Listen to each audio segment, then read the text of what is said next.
আরে বাবা, পুকুরের জলের জায়গাটা কেন পাকা করছো? একটু বলবে?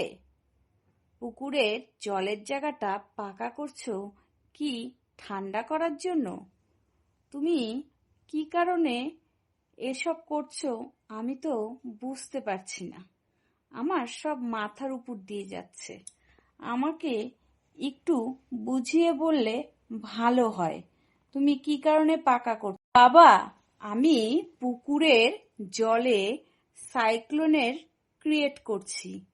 সাইক্লোনের ক্রিয়েট হলে মাছগুলো এক্সারসাইজ করার সুযোগ পাবে।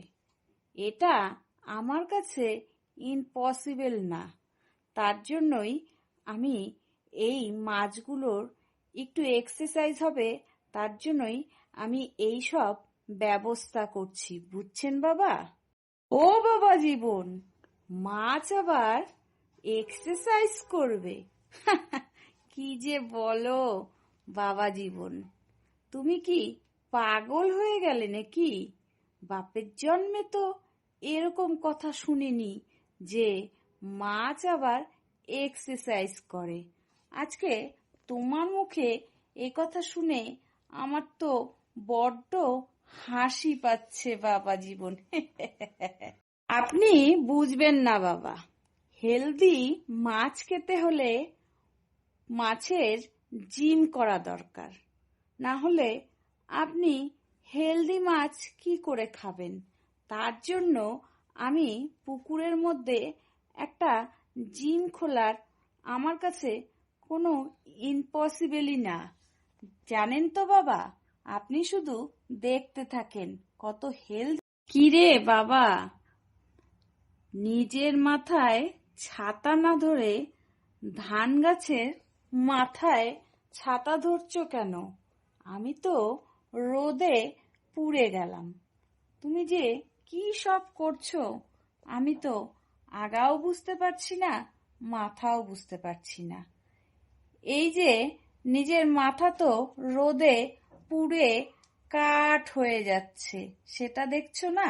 বাবা, আমার রোদে কষ্ট পেলে ক্ষতি নেই, কিন্তু ধান গাছগুলোর মধ্যে যদি রোদ পড়ে, ওরা যদি কষ্ট পায়, তাহলে ধান থেকে ভালো চাল হবে না। ধান গাছটিতে এসি ফিল করার এটা আমার ডিউটি। এটা আমার কাছে কোনো ইম্পসিবলই না। তার জন্য আমি এদের মাথায় ছাতা ধরছি। আরে জামাই বাবা, মানুষের রান্নার চাল ভালোই হয়, তার মধ্যে আবার তাদের এসি লাগে নাকি? আমি বাপের জন্মে ফার্স্ট শুনলাম ধান গাছে আবার এসি লাগায়।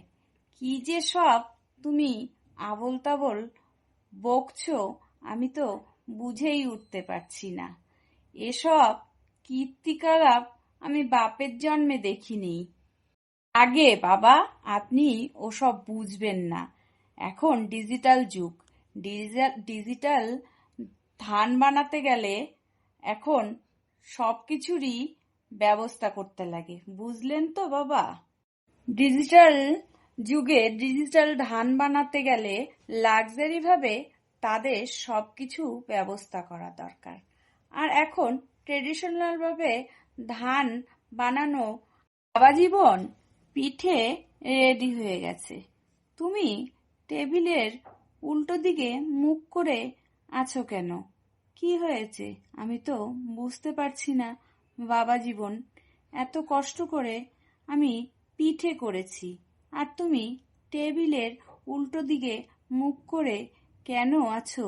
একটু আমাকে বলবে বাবা জীবন? আমি কিছু বুঝতে পারছি না তোমার ব্যাপারটা। মা, আমি ঘাড় ঘুরিয়ে পিঠে খাচ্ছি, কারণ চোখ দিয়ে পিঠে দেখে খেলে আমার আবার ক্যালোরি বেড়ে যাবে। তার জন্যই আমি ঘাড় ঘুরিয়ে পিঠে খাচ্ছি। তাই আমি পিছন ফিরেই বসেছি। আপনি বরঞ্চ তো আমাকে পিঠেটা দিন, আমি পিছন ফিরে বসেই পিঠেটা খাই। আবার না হয় ক্যালোরি বেড়ে যাবে। ঘাড় না দিয়ে কি ঘুরিয়ে পেট ভরবে? এসব কি বাজে কথা বলছো? আর এসব বাজে কথা কোথার থেকেই বা শিখলে? আমি তো কিছুই বুঝতে পারছি না। তোমার শরীরটা কি ঠিকঠাক আছে তো? না হলে তুমি এসব কথাই বা কেন বলতে যাবে? ঘাড় ঘুরিয়ে কে পিঠা খায়? আমি তো কোনোদিনও শুনিইনি, দেখা তো দূরে কথা। এই সায়েন্স বাবা, আমার মতন ইন্টেলিজেন্ট জামাই কথা বোঝা আপনাদের ইম্পসিবল। এবার তাড়াতাড়ি পিঠেটা দিন, আমার নাক খুব খিদে পেয়েছে। আর ইন্টেলিজেন্ট জামাইয়ের কথা, মানে ইন্টেলিজেন্ট জামাইয়ের লজিক আপনারা সহজেই বুঝতে পারবেন না, বুঝছেন তো?